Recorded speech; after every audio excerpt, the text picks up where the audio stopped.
I am super basic once again because I didn't bring a microphone because I didn't have space. I'm so basic. My life's hard. I filmed for like 6 days straight while riding. How's that for your intro?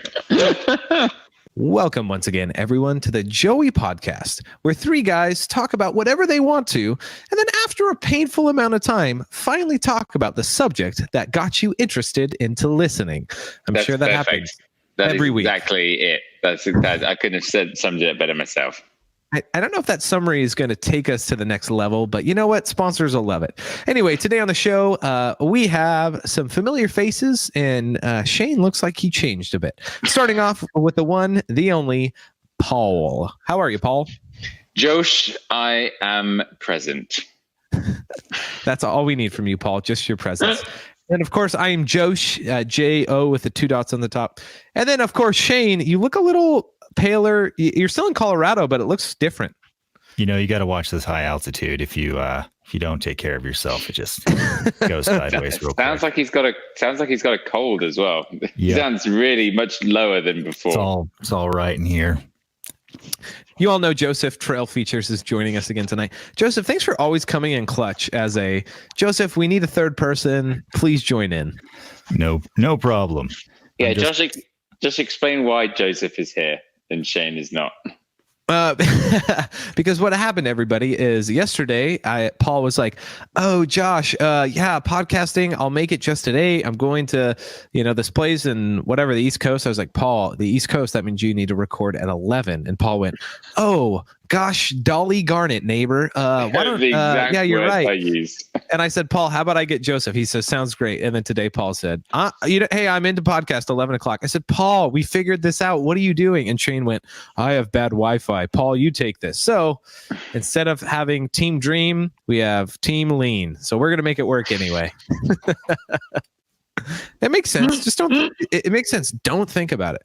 All right, we got to start the show the best way we know how. Oh, did you choke on your water, Paul? Sorry. Where did we ride this week? Were we able to ride? Paul, you had a super eventful week, so we'll start with you. Just give us a high level.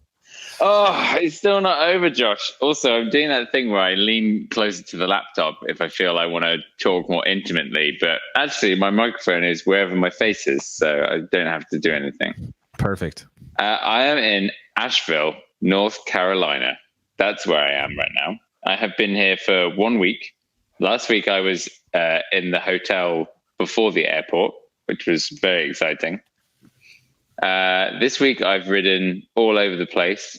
I tried to ride with Bobo, but he unfortunately had this massive crash and has resulted in a stage 5 separation of his shoulder. And I didn't know it went past 3. So that was new. And the maximum is 6. So put it that way. 1 through 3 does not require surgery. 4 and 5 and 6 do. Oh, dude. It is messed up. If anyone hasn't seen his Instagram picture of the x-ray, it looks like a broken collarbone, but it's not. And apparently he was in the x-ray, and the radiologist called someone in, and he was like, "Oh no, this must be bad." And that's why, because something gnarly was going on. So that happened on day 1. Great. As we were riding out, literally Paul, probably 2 turns before the end of I was going to say, back to the car. You realize this has to be your fault, because every time Bobo's around you, he has legendary falls. I think there's been a common occurrence of Bobo having legendary falls, irrelevant of my presence there. Touche. Yeah. So no, I did that, and then I've done Pisgah. I've done DuPont, which is that slabby area. We had a thing happen. I guess I can't really ruin the surprise, but something happened in someone's driveway, which was very, very cool. Bobo. Yeah. Wow. Keep going. And I've been to Seth's. I was at Seth's yesterday, and then I was at Windrock Bike Park today. And tomorrow I'm not riding because I'm cooked. Nice. Eventful week, man. Paul is living every mountain biker's dream. Like, hey, go to Asheville, spend a week riding every day. But Paul also will share with the reality of it is exhausting as much as I love to give him guff for it. And it's like, oh, okay, let's go out and make a video. We're going to ride one trail. It's going to take 3 hours. Like that's the reality of it, of the stuff I have to make. But everyone's been super helpful in Bobo's absence, so I'm really grateful. And it's like every day, like it's not just been, oh, let's say you punch in a 9 to 5, right? It's not just been a 9 to 5 sort of situation. It's been like we go riding during the day and then we're meant to finish, but then something happens in the evening. So there's been, apart from tonight, there's been like no downtime, which is what you really need to recover. And yeah, it's, it's been really good. It's just been a very busy few weeks, as I'm sure most people can relate to that kind of setup. But yeah, no, it's been really cool. It's been really fun. Good. Joseph, did you get a ride this week? Kind of. I commute to work every now and then. So basically I took my gravel bike, rode the train, and then biked the rest of the way in because I live at the office now, apparently. Oh, no. How long does that commute take you, including the train ride? So anyone who lives in the Denver area knows that RTD is less than reliable. So I might leave the office at 5 o'clock, but I'm not rolling into my house until like 6:30. Yeah. No, but that's pretty, like, if that's a pretty standard for a big city, I'd say, like that kind of level of commute. Not in Denver and not where I live. I can drive to work in about 30 minutes in the morning if I just take the car and wait till rush hour traffic dies down. If I take the train, it literally takes me more time to get to work. Right. I'm trying to be good. I'm trying to be eco-conscious, and I get major road rage. So yeah, trying to keep my blood pressure low. Oh, kudos. No, I had a very similar, when I used to work in London, it would take, by the end, I hate London so much. I tried to move as far out from it as possible. So you succeeded. Yeah. Well, now, really far away.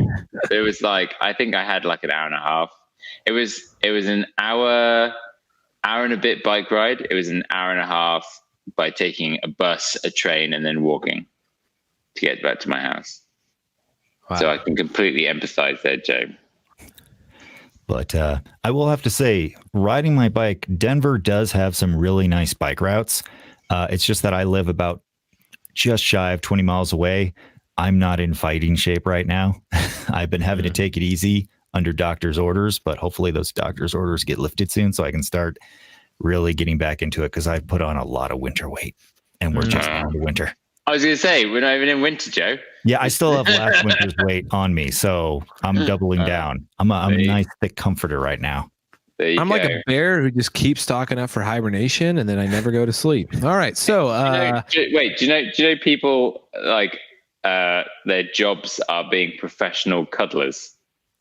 I could do that. This. Yeah, I actually have encountered a couple people that do this for a job. Paul, let's be honest. Put it out on the table. You hired a professional cuddler. It's okay. I thought about it. Wouldn't that be great? That's what I need. I just need some like human interaction. I call my mum on FaceTime. It's just not the same. So many layers there. I feel like this is going to be like the ad before our next YouTube videos. Are you tired of calling your mom every night on FaceTime? Wish you had a partner, but no, that's just a little too promiscuous to hire somebody for that. Why not hire a cuddler? And then Paul, I love it. That'd be great. I wonder how much they cost though. I've no. Don't act like you don't know. You can tell the truth. Anyway, Joseph, thanks for sharing about your commute to work. My commute to work is really bad in Bellingham. If it takes you more than 15 minutes, then you need to get a new job. So my commute takes 5 minutes if I ride my bike. So yeah. Anyway, okay, moving on. Where I rode. There you go. Moving on to where I rode my bike, I rode my dirt jumper, which if you haven't been following my Instagram story or seen my video today, I got my stolen bike back 6 weeks after it was taken. And there was nothing wrong with it. Literally, they didn't ride it. I realized it was stored outside because there was a little bit of rust on the chain. But besides that, put on some chain lube, inflated the tires. She was ready to rip. Exactly. Have you gone over it with a white light, a blue light though? No. I mean, how much drugs do you think on there? Well, I did find some, some Coke like stored in the tires, but I just threw it out the window. You checked how it smelled, and then it was gone, and you felt amazing afterwards. Yeah, I'm high as a kite right now, guys. But no, seriously, I rode the pump track, and I was like, I came home, my wife's like, you haven't been there in like forever. I'm like, yeah, it's like my bike got stolen. So I was happy to be back at it. I gotta ask, which was a better feeling, the first ride on that bike or the first ride after getting it back? Definitely the first ride after getting it back. Oh, yeah. You don't know what you got until it's gone, man. Like, yep. And I ride my dirt jumper a lot now, and so I definitely was missing it. Yeah. Yeah. All right, guys, time for one of the best segments. Let's get to it. It's last week's comments. All right, time for last week's comments. Last week's show was all about surviving winter as a mountain biker, which was a great conversation. Paul, we really succeeded. We outdid ourselves. I think it was like 53 minutes until we got to the subject. It was really good. We're back on form. That's what we need to be focusing on. But for some reason, this gentleman here, 4 letters, BKXC, doesn't seem to be focusing on the topic at hand. Cross-country guy. Yeah, it must be a cross-country guy. And it says something to do with Burger King, maybe. He said he laughs and then says that he tried to watch this twice, and both times someone has been eating, can't do it. I don't know if he's telling us that we can't eat or that he can't listen to it. But don't worry, BK Cross Country. As you've seen from the title of this whole episode, no one is eating in this. By the way, Joe, the title of this is, hey, BKXC, no one is eating in this podcast. It's going to be our most viewed and listened to podcast for sure, especially because I'm going to change the name of our podcast when Paul's not looking to the Joey MTB right. podcast. Yeah. Now, this is what a bunch of the comments were, right? Like, first of all, Joseph, tell us your thoughts on this.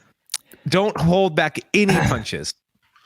It took me an unreasonable amount of time to track you guys down the first time I went to go look for it, because I was like, oh yeah, the Joey podcast. Let me type that into YouTube. Okay, Paul, is this actually a thing? Like, where is it? I can't find it. Wow. Are you sure you're not uploading to Daily Motion? Is that where? Yeah, like, did you guys get a Vimeo account? And then I was able to find you guys on Spotify, and I thought, it'd be really cool if I could like share like this with friends. If only they had like, I don't know, like an Instagram account where like you guys can like post updates and show clips, and we're not gonna have something I could tag. We're not gonna do Instagram. This like, is you can find it so here's the thing. Okay. We've agreed you can find it by typing the Joey podcast in. No, you can't. Okay. I'm gonna pose this question to you, okay? You ready? Oh wow, Paul's getting defensive to the fact that he's wrong. No, keep going. Like I'm going to throw a spanner into the works here, because old Rob from Rob Rides EMTB, he has also started a podcast. It's called Rob Recharged. Okay, nothing in there about e-mountain bikes. Okay, nothing at all. Somehow he's amassed 926 subscribers. He's only done 4 episodes. And each one is like in the thousands of views. Yeah. So what are we doing? What are we doing wrong? Because clearly it's not anything to do with the MTB in the title. I just don't. No. I don't understand. What are we missing? Well, Paul, this is. Oh, go ahead, Joseph. I was going to ask, how much did he in fact talk about bikes during that whole live stream? Well, it's not a live stream. He uploads it as a podcast. It's not his live stream thing that he does on his main channel. He's created a new channel for just the podcast called Rob Recharged, which has, as you can tell, no mention of e-mountain bikes in it. Well, Paul, all I have to say is, I think the key is something that me and Joseph and Shane tapped into, and that's talking about things people want to listen to and just killing it in the clickbait, because the one episode you weren't on that Joseph is our most played, most viewed episode. Like, you can't, that's so cheap. Paul's still so bitter about that. He's like, guys, you can't do this. Don't do bike brand clickbait. I was actually halfway curious if that's why Paul decided to be on. He's like, yeah, that's fine. What if it? Wait, Joseph's going to be on? No, I'm going to be there. I got to be there. No, it's just like, as I said before, I feel like doing something like that will alienate the people that own those bikes, and that's not something that we should try to do. And I think you guys actually agreed with me, maybe for the first time ever. Is this because we make fun of your cables on your Scott? All right, next comment. Dustin Pitts says, clickbait, how to survive winter as a mountain biker. Just watch this video until the topic and the title is discussed. Winter will be over by then. Got him. Dustin's my man, dude. That's awesome. Okay, Joe, what did our friend Eric say here? Yes, I was hoping you would have me read this. No Front Brake says, how to survive the winter. Come ride Texas. I will take off work and show you all around. And you can host the first in-person Joey podcast here, or the Joey MTB podcast. Wise words. Yeah. Should we call it the Joey Mountain Bike Podcast or the Joey MTB Podcast? Before we talk about that, I just want to clarify, Joseph, thank you for reading that comment, because why all didn't make sense to me, but the way you said it sounded really good. Oh, all y'all gotta get used to that. We're gonna go down to Texas. And yes, I want to barbecue. Gonna get you a Lone Star. Be good to go. You sounded a little less Texas right there. It was a little more South Missouri. Maybe. Come on down here. Lone Star State. Austin's its own place. Paul, I think Joey Mountain Bike Podcast makes the most sense personally. Okay, well, why don't we just change it? And if nothing changes, what will be the consequence? Two months later, we have like 10,000 subscribers. Paul's just like, why? No, why? Freaking out. Make people unsubscribe to bring it back down to what we were. Paul pays people to sabotage the podcast. See, I knew I was right. Somebody commented there like last week about every time Paul's right, music plays. Every time Paul's wrong, you just see a video of Paul crying in a corner with like the in the arms of an angel, just crying desperately. That's what's going to be. Yeah, that's it. All right, Texas, yes, Texas, escaping to the warmer climate. I gotta say, as someone that lived there for 5 to 6 years, seriously, one of the best mountain bike towns that people don't talk enough about. And I think the locals are actually okay with it that way. So I guess I'll leave it up to them if they want to invite y'all. Well, we just got invited by one. That's fair. No, it's been a legendary BMX town for years. City. It's been a legendary BMX city for quite a number of years. This was like where pretty much I'm sure every BMXer in the world goes to during the winter, because they have 9th Street, which is very famous. And funny enough, as in dirt jumps that I used to go to, we would always joke that it would be the perfect dirt jumps would be the perfect thing to hide a dead body in. And then 2 weeks later, there was like an investigation at 9th Street Trails because there'd been a murder, and we were like, we knew it. That's what. To be fair, I wouldn't want to hang out near 9th Street in the middle of the night. It's not very well lit. Oh, no, you can't ride the trails. You're quite right. But no, I am tempted potentially this year. I'm going to go because I haven't ridden Spider Mountain yet, and that legitimately looks awesome. And there's just a bunch of old trails that I want to go ride on because I kind of miss riding in Austin. I know that a lot of people find it crazy that I live in Colorado and I still think about Austin, but there were some seriously good trails there. Joseph, no joke, and Paul too. If you are going in March or April, you let me know. I will definitely consider coming down. That's when I was thinking about making my way down there. I would love to check out Spider Mountain. I'll have to remember how good the weather is because there's like 2 points in the year. The fall and the spring where like the rain is just nonstop. Oh, yeah. Oh, this is okay. Wow. Well, I don't know what that's like. I'm sure. Oh, this isn't I just won't. rain. This is yeah. mess up your life rain, and the trails are unrideable because it's all basically clay, which is why they're so great like 2 days after it rains, because there's like flat turns, but all your tires just hook up because it's just the perfect tackiness. I remembered when you said that, I was like, oh yeah, I lived in Phoenix, Arizona, and it didn't rain much, but when it rained, it poured more than I'd ever seen. So yes, you are correct. All right, moving on. Next comment is from NY to NM, New York to New Minnesota. Oh wait, Mexico. He said, living in the Four Corners area, I have no idea where that is. I can relate to the crashing dad back in the 60s until... That doesn't make any sense to me. Well, Shane was going to be here, Paul. Then you messed it up for us. I knew he would know what was going on. Is the Four Corners? It's not New Mexico, but isn't that like Colorado, Utah, and something else, or no? Texas, wouldn't it be? No. Four Corners is like Colorado, New Mexico, and something like that. Hang on, let me pull up Google Maps. Is New Mexico that close? This is like Jeopardy. Everybody listening to the podcast is like, do. Yes. Okay. So it is Colorado, Utah, New Mexico, and Arizona. That's Four Corners. And you can go to the actual Four Corners monument and like step in every 4 states. Yep. Yeah. There's a 5-state one, isn't there, as well? I don't think so. I think it was a 5-state one. Don't know how that would. Where do the is it the Simpsons where they all hold hands and it's like, have we been stood in 5 states long enough? And Dad's like, no. I can't remember. Oh, well. Paul, somebody listening to the podcast is going to be like, yeah, I know that, but not us. 3 grown men fail at basic geography. Hey, I was somewhat near the correct. Anyway, okay, moving on. Last comment. Adventures on a $700 hardtail. I'll take the sweep. He said 45 North studded tires, which sound intimidating. I don't even know what those are. I'm afraid of them.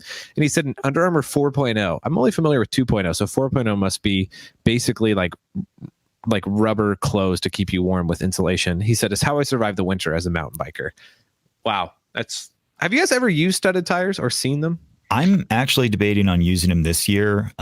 Those 45 North tires are like the Bridgestone Blizzaks of bike tires. They're super expensive, but apparently they're like one of the best you can get. And they have metal studs in them. Yep. Wow. So don't roll over your friend by accident. Otherwise, you don't have a friend anymore. And don't lean back too far off your saddle for ultimate. Yeah, getting buzzed by that, you're probably going to have to make an impromptu visit to the doctor. Yeah, I think I'm just going to go south to warmer places when I'm able to. But I can only go to America for 3 months at a time. Would you really consider staying down here longer than that? Oh yeah, for sure. Maybe and finish at the end of Sea Otter. Mill around and then at the end of Sea Otter go back up. If you come March, I mean, Sea Otter's in April, so if you come down in February and stay till April, that's like 2 months. Yeah, but I could come down in January and have a whole extra month. And that's 3 months. Oh my gosh. To be fair, you can go to like the most America part of America, which is Texas, and that's like worth a year after like a week. So you can maximize your trip. How long have you been in the United States? Basically like a year and a half. What? No. Not really, sir. I apologize. No, 89 days. Yes, that's how long. Side note, we could use a whole episode to talk about crossing the border with mountain biking, because I have so many stories of people making all the worst decisions going into Canada or coming down to Washington. Mostly Jordan Boostmaster stories. We might need to have Jordan. He's so bad at going over the border. I will say that, Paul, you remember when I went up to visit in BC and we all went riding? Yes. On the way back, on the way there, I have never been questioned more in my life. And I've been on military bases and was like carrying, classified documents, and I had to show all my information. I felt less stressed in those moments than I did at the Canadian border with a rental truck full of mountain bikes. That's because in U.S. military bases you're welcome there, whereas in Canada they're like, "Who the heck are you?" Where's your maple syrup? Like it's right here. Whose bikes are these? Ours. Yeah, but that's because you're doing border all wrong. You've got to be you answer fast and you answer short. That's the trick. Yeah, I did think that I kind of rambled a little bit, and he just hooked into that. And he, see? What about this? What about this? What about this? It's like all how you got to act in the penitentiary. I may have been exposed to YouTube ex-prisoners. I don't know if this is a thing. Seth and Kevin are pretty obsessed with it, and they've been showing me all about them. And it's pretty next level stuff. So just to clarify, Paul, in this episode alone, you've talked about how you've known the best place to store a dead body is a dirt jump. You're obsessed with ex-prisoner YouTubers. And next you're going to be like, guys, I have a gun collection. This is great. Only AR-15s. Don't worry. They're going to take people down. I'm going to move Texas. If Paul goes to Texas, everybody watch out. No. But you've got to be like, it's like, whose bikes are these? Ours. What are you doing? Mountain biking. Where are you going? Bike trails. Just like all that stuff. But I know there's pro riders. Remy Metallier famously was not allowed to go to Rampage because he was going through the border, and they're like, what are you doing? He's like, I'm a professional mountain biker. I am going to the Contest Rebel Rampage. Have you ever heard of it? And then they're like, oh, is that a professional contest? And he's like, yes. And they're like, oh, denied. and then he tried to go, and then he tried to fly into America on like the next day, and they're like, you're on the no-fly list. And he's like, what? I did not know that. That's crazy. Yeah, it was, and he's not the only one. Who else has done it? I don't know if they've been turned away, but I know like someone like Josh Carlson, he rides for Giant, would turn up in like, he used to live in Vancouver, and when he'd go down, he'd like turn up in, Giant team kit and like a van with Giant. And they're like, what are you doing? And it's like, oh, I'm a professional mountain biker. And they're like, for who? And he's like, for Giant, mate. And they're like, oh, is that an American company? Oh, denied. It's like, yeah, it can be really bad. I almost got turned away once when I was we were going to make videos at Kona. And the old guy was just like, he was saying that we were going to take away American jobs, and we're like, we're journalists, like, and he's like, how does your website make money? And it's like, do you have any American advertisers? And we're like, it's like, dude, we're literally promoting an American company. That's the goal of going down there. Oh yeah, he was just being a dick, and we weren't being a dick because we know the game is you're just so super nice. Do you know what I mean? Yeah. But if you just get the wrong one, like. Yeah, and sure. Initiate Paul's eye rolls when I say every time I cross the border, every border patrol agent is like, "Is this your bike?" I'm like, "Yeah." They're like, "Dude, that's nice. Is that the new Giant?" I'm like, "Yeah, I just got it 2 weeks ago." They're like, "That thing's sick, man. Have a great day." And Paul's just like, "Of course, screw you, Josh." There's no way that this can be how it is for you all the time. I have not waited. Every time I pull up to the border agent now, they're just like, "Oh, where are you going?" "I'm going up there." "Cool, have a good day." Like, that's it. That's the conversation. I could film it for you. Yeah, please do film it. I will. What are you filming over there? I'm just showing how nice border patrol agents are. Oh, thanks. Hi, everybody. I just drive away. Everyone's like, Paul's an idiot. There have been a couple of times where it was actually that time. Normally I turn up with bikes on the back, and that's the easiest one. Sorry, Joseph. Like, if you've got bikes on the back, it's the easiest one. But we were rolling in, and I was like, oh no, I don't have any bikes on the back. What the hell am I meant to say this time? It's like, oh, whoops. All right. Moving on to our actual first topic. We're going to have to do that show again. I can already tell that would be a really good show. And I don't know if Shane's crossed the border with bikes. We'll have to get somebody else.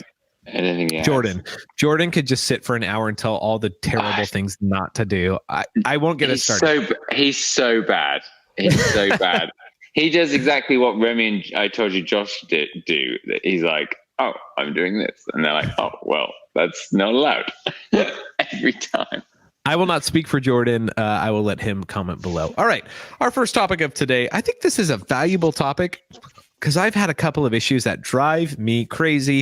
And I have a feeling my friend Paul or our commenters and listeners and viewers will be able to answer these. What are some of the most frustrating mountain bike maintenance / gear issues that you face? I'm not saying you have faced. I'm saying you continue to face. Joseph, kick us off. You have a good one. Yeah, mine is pretty much the only thing that's my super pet peeve that like I have to fix it. Dragging, noisy, or just like failing brakes like they need to be bled. First off, just because brakes are such a big safety item, I don't want them failing on a blind turn. Secondly, like when my drivetrain is noisy, I can like get a quick break by just stop pedaling, coasting for a little bit. But brakes is just all the way down the mountain. Yeah. Can't stand it. Dragging brakes. Paul, do you have any bikes that have dragging brakes, or are you totally scot-free? Oh, wait, you're not scot-free. Sorry. Keep going. What was that joke? I mean, I got you. That was like the most shoehorned in effort to get Scott in there ever. I mean, I am a dad, so I'm certified for these jokes. Oh, anyway. But seriously, dragging brakes. Yeah, when you say dragging brakes, you mean like rubbing brakes? Yeah, I mean, like you have one brake for some reason, no matter how much you try to like line it up or true it up or do all the tricks, like every now and then you just hear that. Oh, it's bent rotors, isn't it? That's the problem. But like I have I'm going to change brakes next year. But the one thing, like SRAMs are great, but the pistons don't move in as the pads wear. And really? This is like and please someone correct me if I'm wrong, but I've asked a bunch of people this and they've said this is one of the differences. So you can either move them in manually, by squeezing the lever in with no pads in. That's how Republic, my preferred bike shop, does it. But otherwise you like have to change the pads when they're like half worn to get that like punchiness. So like, and when I'm riding like steeper bike parks and then my brakes will wear, then like that's the annoying bit. I just want my brakes to be the same. Like my brakes are the same in my car every time I get in it. So why aren't, I don't know. And that's sorry. It. I was just going to agree with you. Like that was the one thing I was going to say. Like I feel like every time I go on a ride with more than one person, literally going for the enduro, the EWS and Whistler, all of a sudden I'm like, Brian, is that your brakes rubbing? He's like, yep, it's the front one. And then just, but for me, it's like, no matter how much I fiddle with my brakes to adjust the levers or the free stroke adjustment, which does nothing. I can't get consistent lever feel. Like one pulls just a little bit further than the other. It doesn't help that my clamps like are always loose, so they're able to move pretty easily. But I can never, like you said, Paul, get even lever feel. That was tough for me right there. It's just super difficult. I just do. I'm sure it's like a mental thing, and wherever you're stood, like over the bike, like your fingers will be in a different angle. But I as you can probably safely assume, I get the vernier calipers out and measure how far they are away from the grips, then use my phone to measure the angle. So it's like I have it written down that they're the same, so I can go, oh, they are the same. Do you know what I mean? Everything you just said, I've never done or ever thought about, but I want to try it.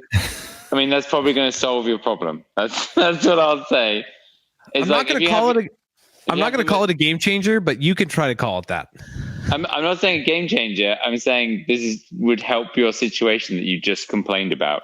If you gave it a go, if you tried it, and then if it doesn't help, then it doesn't work.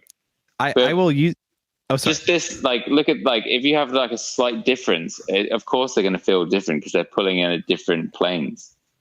But I don't notice it until I like actively think about it. If I don't think about it, Joseph, can you just verify? Like, am I going crazy? Are we just having a most frustrating mountain bike maintenance section?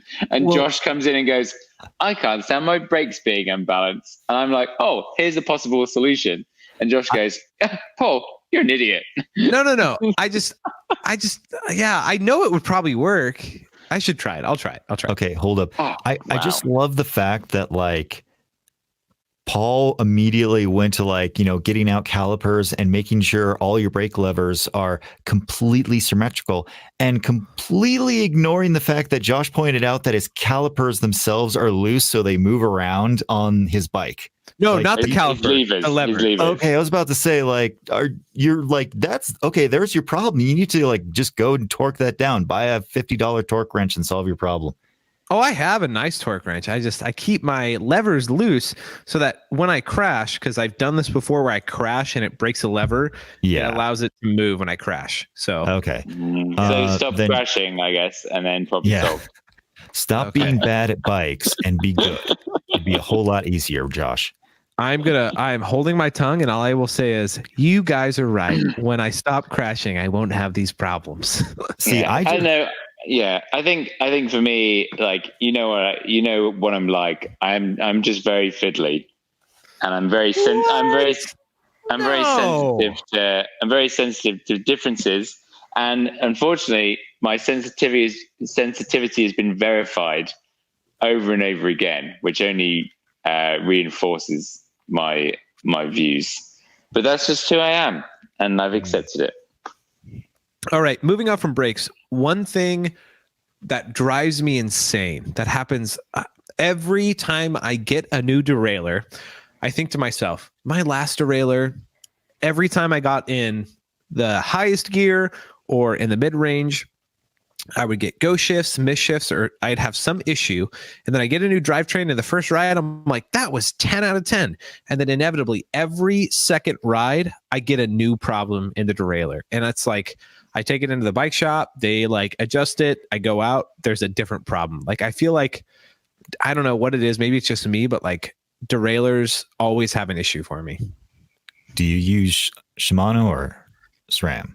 Both. When I used SRAM, everything was great for 2 rides, and then a stick got in my derailleur and broke it. And then I literally bought a new one, and 3 rides later, the same thing happened.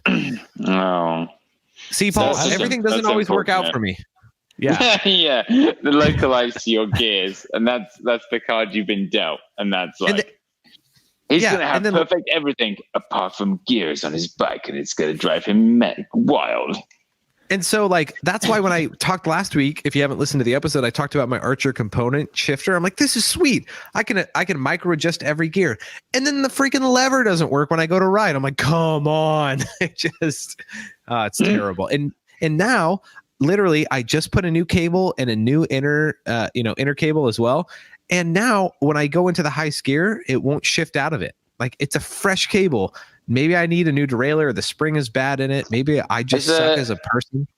Is the hanger straight? Because everything you've said would, like, the only thing that's constant that you haven't mentioned about checking is if the hanger's straight.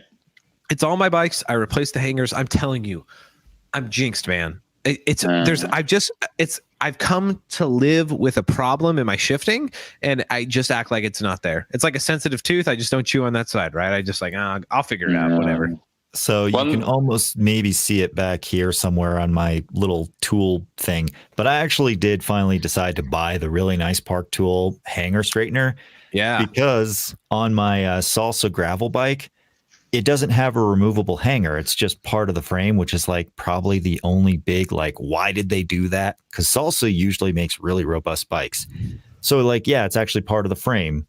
And it, like, I look at it wrong. It gets bent. So it's like almost like a monthly thing. I just, okay, put it up on the rack, adjust it, get it straight, shifts beautifully until, like, I get on the train and I shove it up against me because, like, everyone's trying to get on. So I don't have more than 2 seconds to think about where my bike's going. And yeah, it just gets knocked and derailleur's bent again. Got to fix it tomorrow. Have people had those derailleur hangers like break off on those Salsas? I mean, yeah, but it's steel, so you just have it welded back on. Oh, is it not a replaceable hanger? No, not on the Salsa, not on the 2016 Salsavia. I think they had enough people complain about that they actually put it on. Yeah. They had enough common sense to say this is way easier to create a little mount for it. Yeah. It's annoying, but I still love that bike. I mean, I'd say one of the biggest bugbears is when the derailleur unscrews itself. Like, I'm pretty sure, Josh, you saw this happen with mine. Up to the point where I had to put like red Loctite on, which is the hardest stuff. Yeah. And it was, and it was when we did the EWS, and I'd go, oh, 1 sec, watch this. And I go and tighten it up, and it's like, oh, look, it's loose again. We go down the trail a bit, and I'm like, oh, wait a sec, hold on. But yeah, I think is it a SRAM thing that does that? I have not had issues like that on my Shimano derailleurs, but I did on my SRAM Eagles. So yeah. Yeah, I wonder if the clutch is gnarly on it. I don't know why, but red Loctite solved the problem. So there we go.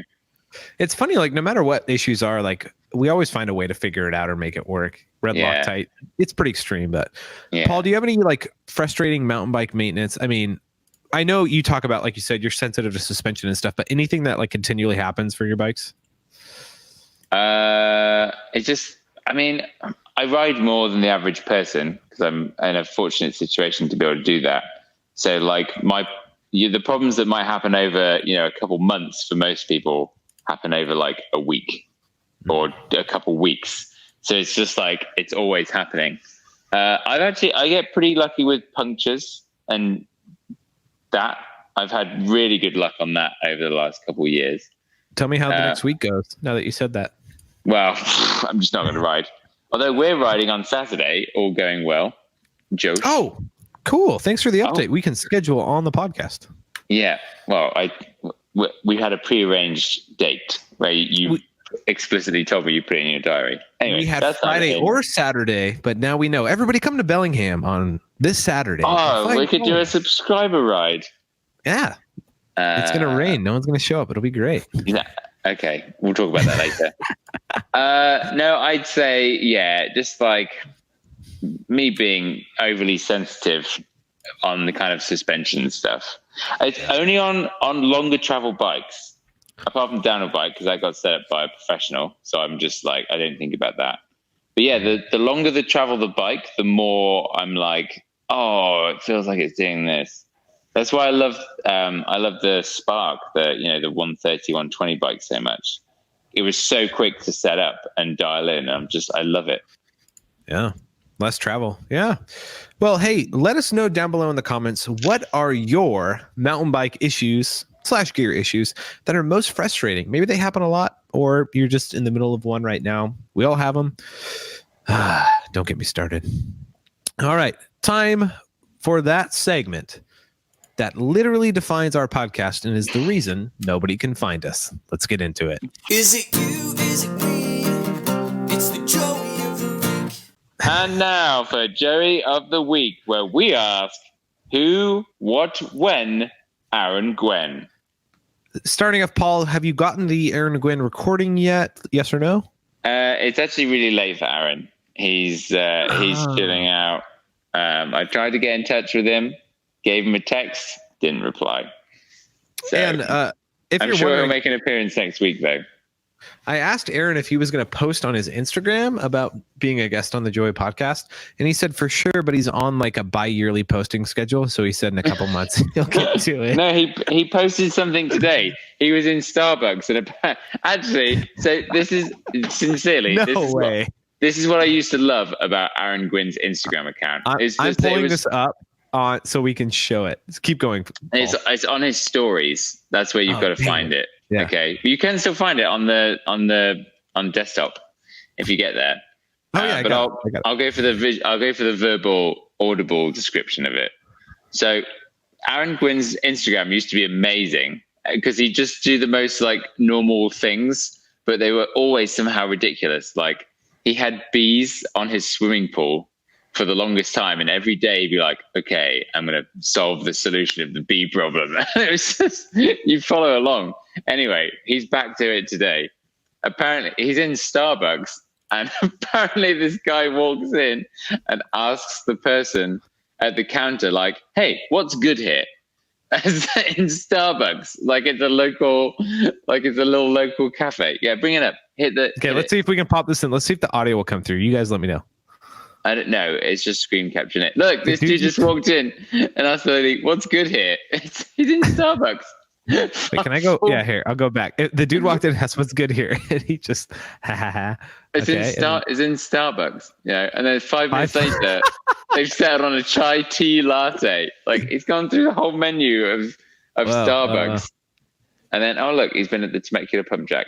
But that's what Gwynna's Instagram used to be amazing for. It's just this random stuff. Look at this guy's haircut. That's like a straight cutoff right there. You see that?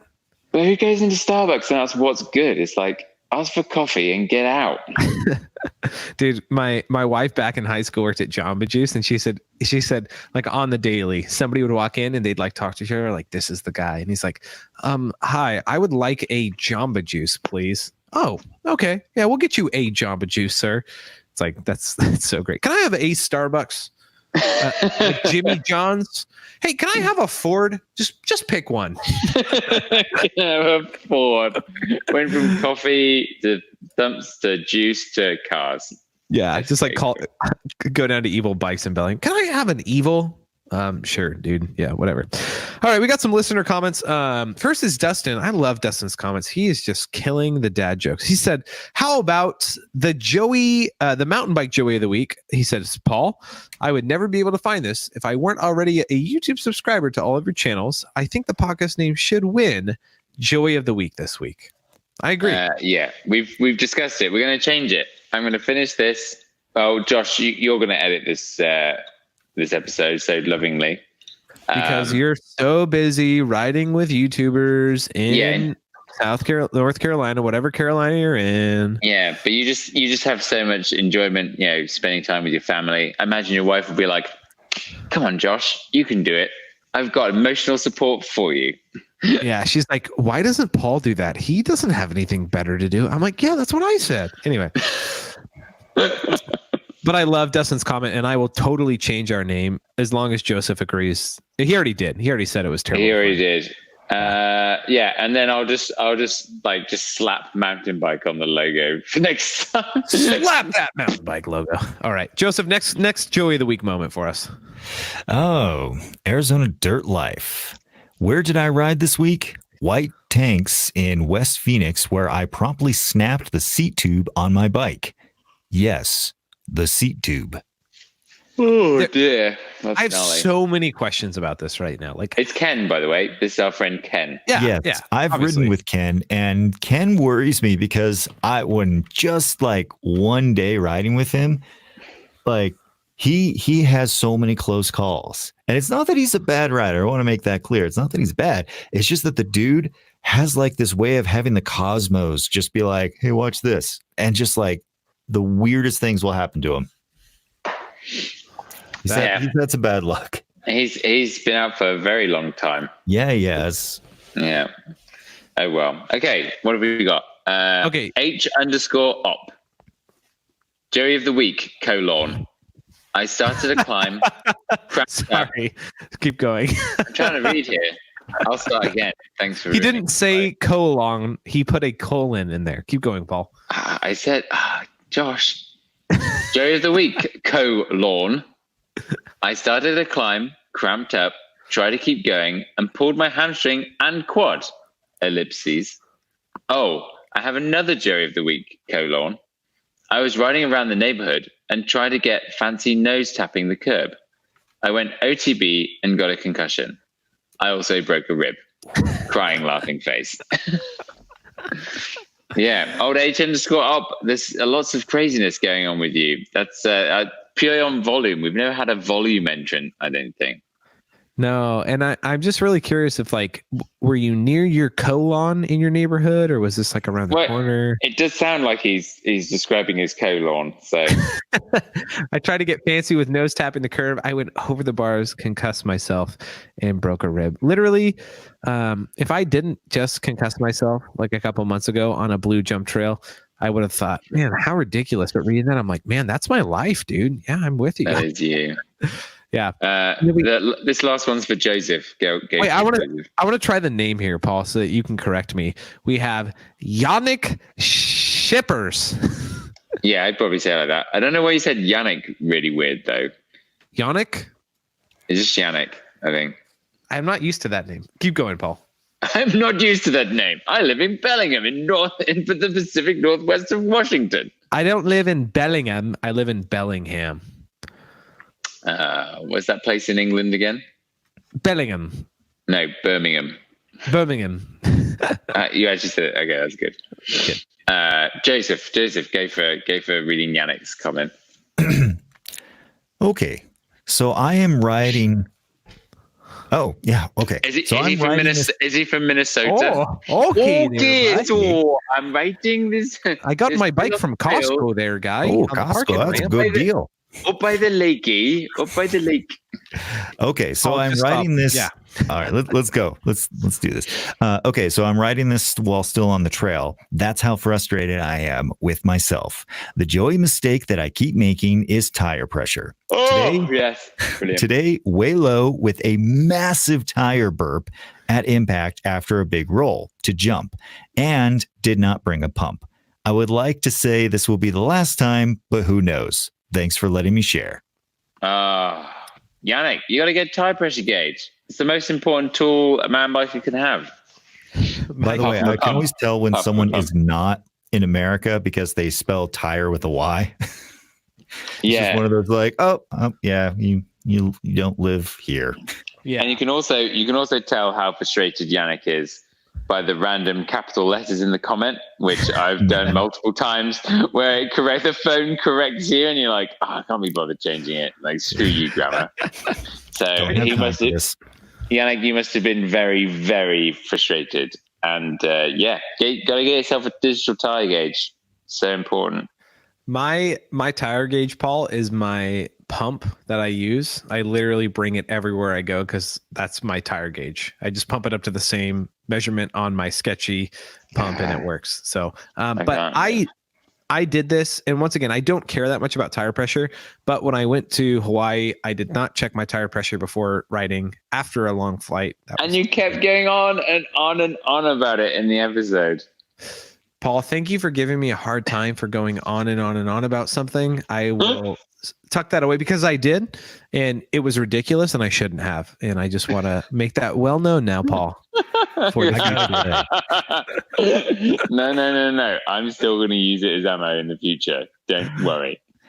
I got to say, if you ever want to get good about checking your tire pressure, have your only bike be a plus size tire bike, because if it's 1 PSI off, completely ruins the ride. So like religiously every ride, I would check my tire pressure and get it dialed into that 0.5. Like I would have made Paul proud. Like I would sit there and like just get it at the perfect pressure because I finally found it. And that would be, I didn't even like switching tires because that meant I had to find a new pressure. So I would just like stick with the same tire for a while on that bike. There you go. Perfect. I'm literally going on Amazon right now to put a digital tire pressure gauge on my wish list for Christmas. You get the Topeak one is the best one that I've used. Man, they just have car ones. I don't want a car one, you weirdos. Just type in Topeak digital gauge. You can hit a button and actually let the air out, and then it will change the reading, which actually might sound weird, but a lot of them don't do that. Not sponsored by Topeak, though we wish we were. This is not endorsed by Topeak. And they're only $31. What have I been doing? Wow. They've gotten a lot cheaper. They used to be like $50 to $60 for a while. Yeah. $31 2-day delivery. What okay. in the world? Let's talk about our Joey-isms of the week. I mean, I've got a couple here if you want me to lead out strong. I'll start because I think some people would probably have seen my video about my stolen bike. I did not mention this because I tried to save face for my friend, but my Joey moment was letting my friend borrow my bike and him getting it stolen. Hold on. That's not like that. It sounded like an honest accident. And to say that it's your fault for lending it to him kind of seems a little bit passive aggressive. You know, some people growing up that like are totally against people borrowing their stuff because it's like, oh, you might break it or steal it. Is that you, Hello, Paul? that's me. Paul, that's because you're an only child. That's no surprise. I was like the Really? exact opposite. I'm like, everybody, nowadays, I'm like, everybody borrow anything, take it all, whatever happens. And literally when it got stolen, I'm like, whatever. But yeah, it's back now. So that's good. Anyway, that was my Joey moment that I can finally share. Joseph? Wait, hold on, Joseph. This is how you play this with Josh. Josh, are you sure you haven't done anything else this week that could be remotely Joey-esque? Did you I was go about to be riding? like, no, but then I was like, wait for it. Did you go riding this week? Yes. Okay, and how did that ride go? Well, I think everything. Dare I say it was a good week? No Joey problems. Okay. Yeah. I can go strong with this one because I have to. So there were two moments. One, there's this. Seth has this long and low jump on his, his airbag line. If you've seen that video. Wait, you tried to hit that jump? I didn't do the airbag. I was not interested in that. But No. I'm just talking about the jump before it. I'm surprised you went for that. It's like that high off the ground. It's like, yeah, but it's long. Yeah. So this is the thing. I go to everything like fully understanding that things do not look the same as they are on video. So I was prepared, but it's really far, the gap. And you come down and you have to go around a left flat turn and then try and sprint for this thing. And it took me a few goes to get it, but then I got it. And then I tried it one final time and basically pulled up too late and just ramrode straight into the landing of it, which basically I saw this. Kevin did this in one of their videos. I did the same thing and almost died. And I was like, no, thank you. I'm not doing this ever again. But the true Joey moment, here we go, Josh. One for you. Are you ready? So I had my shock pump and tire pressure gauge with me in my camera bag. We went to the very top of this trail, me and No Brake Snake. You may know that character. He's more famous than Seth. Keep going. And we got up there to the top of this trail, and the shock pump came out of my bag, and it's still at the top of the mountain. And I left it there. And I only got this shock pump like a week and a half ago.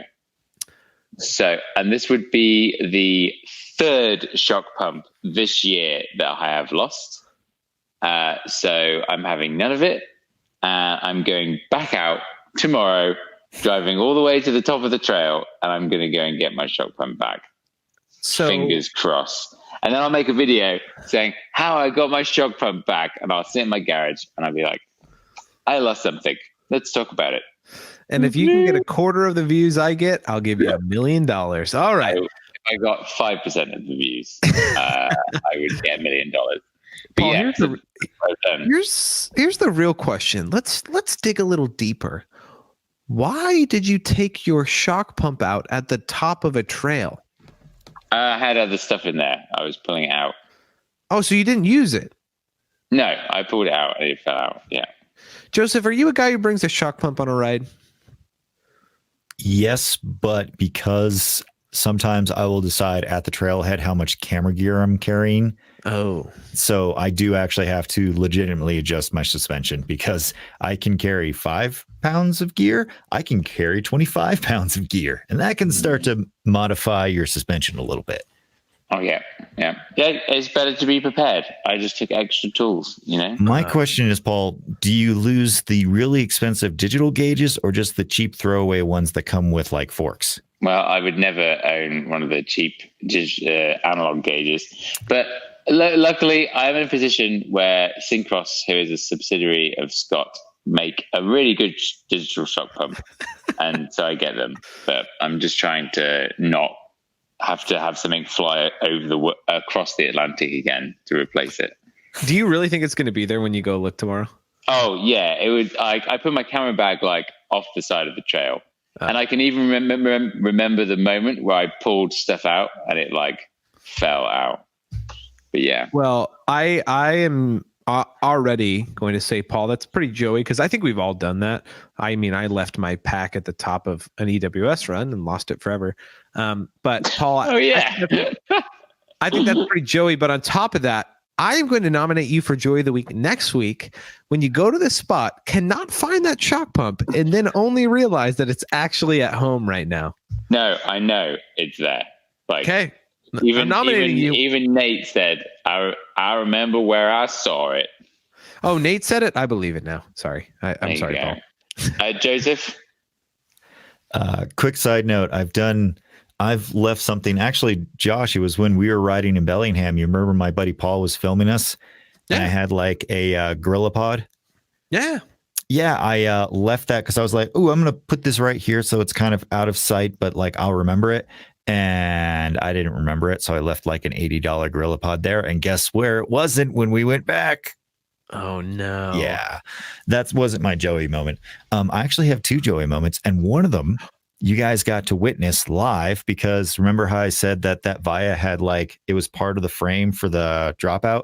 It's not. It's not. It's just very well integrated, and I have very bad observation. Wow. I'm a little bit tired. So yes, I actually was Googling it because I was like, yeah, I wonder how many. Oh wait, no, it actually is replaceable. Wow. That Okay. was like the worst design in the world, and I was like, I'm not gonna like totally like smack talk that, but dang. So no, it's just very well integrated, but it is replaceable, and I'm an idiot. So that's my 2002 Kona Scab had an built-in dropout. I was like, really? Oh well, that's how it goes. So I was surprised. But that's pretty Joey. That is pretty Joey. Live on the podcast.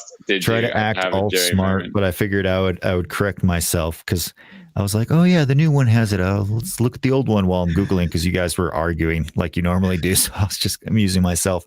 And the best comment of that whole situation, Salsa's pretty savvy. You know, they're pretty good at making stuff that's pretty, you know, people like and stuff. I'm like, yeah, I agree.